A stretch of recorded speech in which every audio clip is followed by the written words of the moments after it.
Hey there, vinyl community. It's it. The day has come. We're at 5,000 subs.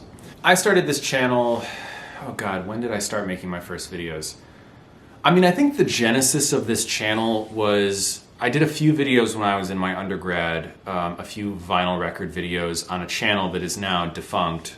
And I think that was around 2014 or 2015, but I didn't start this channel. I started this channel in the spring of 2016, mainly after kind of discovering the vinyl community on YouTube and just audio in general on YouTube, and wanting to find a creative outlet for my journey through vinyl records and hi-fi.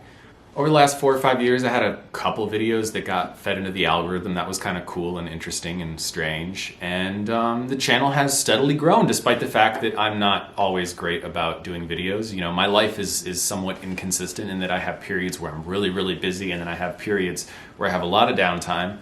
In COVID, I have a lot of downtime, at least time at home, not necessarily downtime. But it's been a wild couple years doing this channel, and I want to thank everyone for being a part of it, for contributing, and for helping me get to a point that, let's be honest, very few vinyl YouTubers get to. Like 5,000 subs for a community like the VC is a fairly big deal. So I don't take it for granted. So thank you guys so much for supporting me and keeping the channel going even when I'm not. So I remember about 2 or 3 years ago, I tried to do a 2,000 or maybe 2,500 subs contest, and that didn't really work. I think I made the list too complicated, and I didn't give a long enough time frame. But I'm going to take another crack at it. So I'm going to do, I guess if we're doing revisionist history, this is going to be the first contest I follow through on this YouTube channel, a 5,000 subs contest. So I have some questions, and the role of you guys will be to make a video response, answering the questions, showing some records, and so the rules are going to be, you know, I have these questions here. Comment down below, letting me know you made a video, but also there's going to be a hashtag we're going to use for this. So in the title of your video, not in the description, in the title of your video, either before or after, use the hashtag Poetry on Plastic 5K, and I'll put the hashtag in this video. And that's what we're going to use for this contest. And before I go through the contest questions, I'm going to get everyone hopefully amply excited about this, and I'm going to show the prizes I'm going to be giving away. So if you enter this contest, everyone who makes a video is going to go into the metaphorical hat, and I'm going to draw from random one winner who's going to win this little prize bundle that I have built up here. So the prizes for my 5,000 subs contest are the following.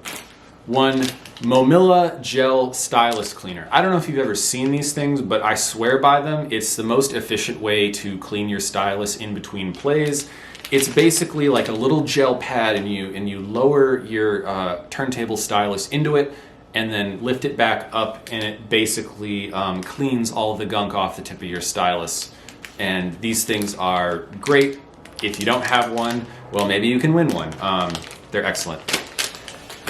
And then I picked out 2 records that should please the biggest number of people who subscribe to my channel. 2 really great records I'm going to be giving away.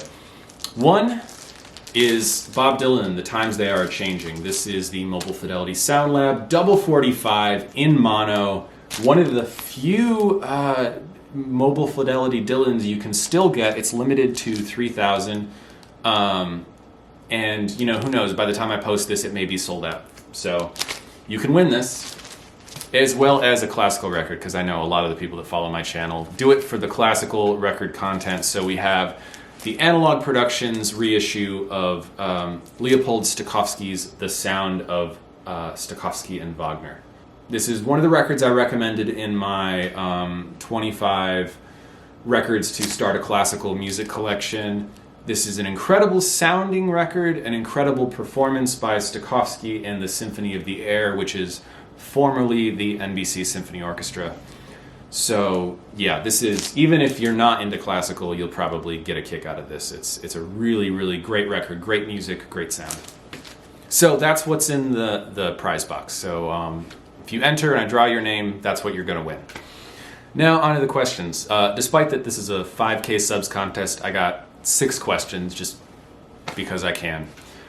So here are 6 questions for you to answer in your response video. Number 1, show a record by the first band, group, artist, singer-songwriter, whoever that you saw live. I am going to limit that to, like, for me, pop music, because I don't remember the first, classical concert I saw live. It was probably something through school or whatever. But the first, like, real ticketed, like, concert that I saw was, when was this? I want to say this was 2003. So I was 11, maybe? Maybe I was still 10. I don't know. But anyway, I grew up in Lansing, Michigan, and when I was about 10 or 11, I went to Common Ground Music Festival to see my first rock show. And the headline act was Three Doors Down, who were kind of underwhelming, but the band that played right before them was a band I ended up enjoying immensely and started listening to for, more or less the rest of my life, and that was the Canadian group Our Lady Peace. And this is the album they're probably most known for. This is Clumsy. This was finally reissued on vinyl a couple years ago.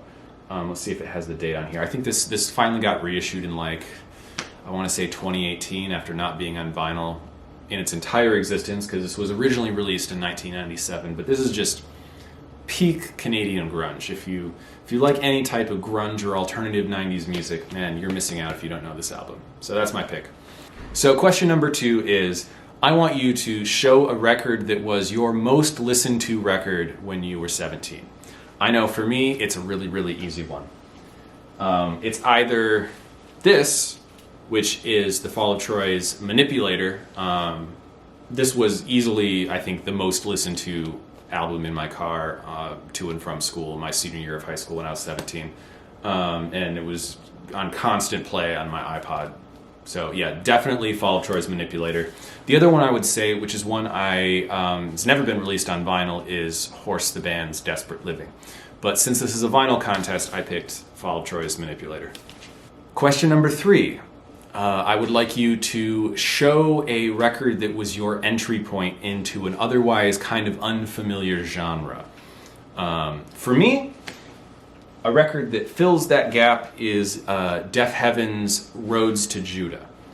Deaf Heaven were my first taste. Probably not the first black metal I ever heard, but it was the first music I heard that I liked that could be classified as black metal, especially this early record, Roads to Judah, before they got a little more spacey and a little more experimental. I know a lot of black metal people are like, well, Deaf Heaven's a poser band, Deaf Heaven's hipster black metal. I don't really care, as long as it sounds good. And to me, this was interesting enough to pique my interest into the genre, and it's why I listen to a lot of bands like Der Weg einer Freiheit or Blut aus Nord, bands that people would probably consider real black metal bands. I wouldn't listen to those today if it wasn't for Deaf Heaven. So credit where credit is due. And Roads to Judah is an excellent album. I know a lot of people know them for Sunbather, but if you haven't listened to Roads to Judah, check this out. Question number 4. So question number 4 is, show me a record that you use to show off your stereo. Possibly when friends come over in non-COVID times, or just when you really want to impress someone with your system or with the sound of vinyl. What record do you put on?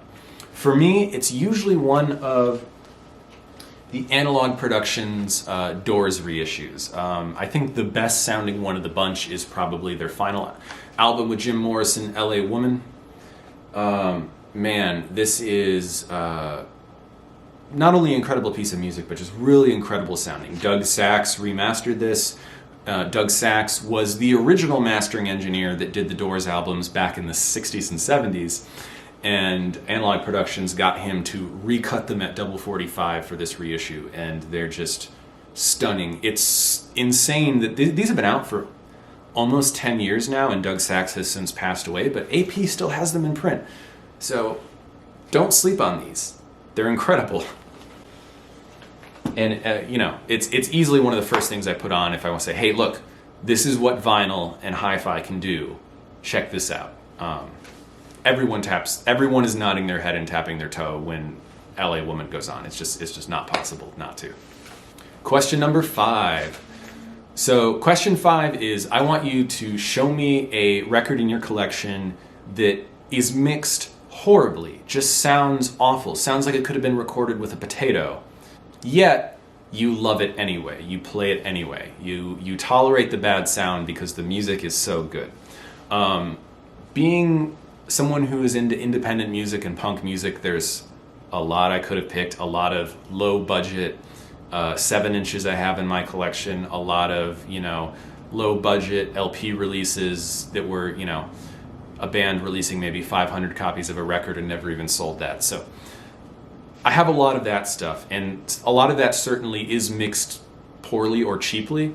But I also have some major label productions that sound like garbage that still have incredible music. And probably one of the most infinite ones that I can think of is the Stooges Raw Power. Arguably maybe the first real punk record. This is the 3rd album by the Stooges, or as it's listed on here, Iggy and the Stooges. And it's really interesting because their self-titled debut and Funhouse are both mixed really well. They both sound really good. At least the reissues I have sound quite good on my system. And this is a great record. I mean, Search and Destroy and Give Me Danger, the opening 1-2 punch, is just incredible. Yet, it sounds like it was recorded and mixed through a potato. It sounds awful. And I think that goes for pretty much every copy I've heard. There's lots of different pressings out of this album, and I've yet to find one that sounds good. And I'm sure a lot of people that love this record would probably agree with me. So that's my pick. But what's yours? So I have one final question for this contest video.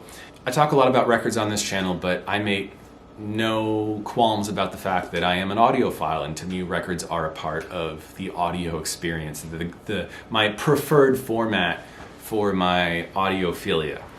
Even if you're not the biggest audiophile in the world, equipment is a part of life for a vinyl record collector. So I want you to tell me, for question number 6, the final question, what is your ideal next upgrade in your system? What's the piece of gear, equipment, tweak, whatever that you've been eyeing for your stereo system? What's the next thing, the next jump you're going to make, and why do you want to make it? Why is that the next thing you want to go to? For me, I've experimented a lot with power conditioners over the last couple years, and I'm in a good place with those, but one thing I haven't done yet that I really want to do is some high current power chords.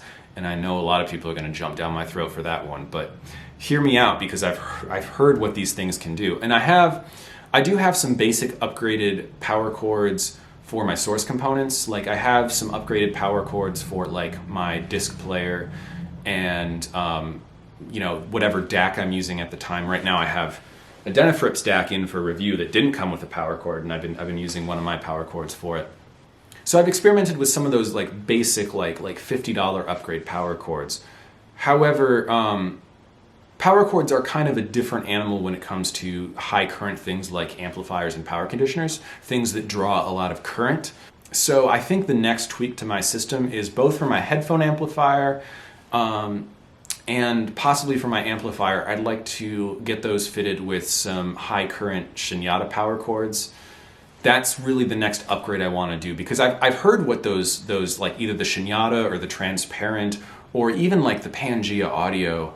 I've heard what a high current power cord can do for an amplifier, an integrated amp, And I'd like to see if I can try that out in my system. That's kind of my next tweak. So those are my 5 questions, guys. Once again, I want to thank you all for hanging with me on this journey that this channel has been. So after I upload this, I'm going to put everything, all the rules in the description. I'm going to say, let's close this contest on, probably late March. Let's do March 25th. Let's close this contest on March 25th. It gives everyone about a month and a half to get this done. So the cutoff for this is make your video, have it uploaded, and leave a comment in this video leading me to that upload by March 25th. Remember, use the hashtag in your video, poetryonplastic5K. And yeah, have fun. I really look forward to checking out some of these videos and seeing what kind of creators I have in my audience. I'm excited to watch some of this stuff and what answers you guys come up with. So until next time, thank you so much, guys, and cheers.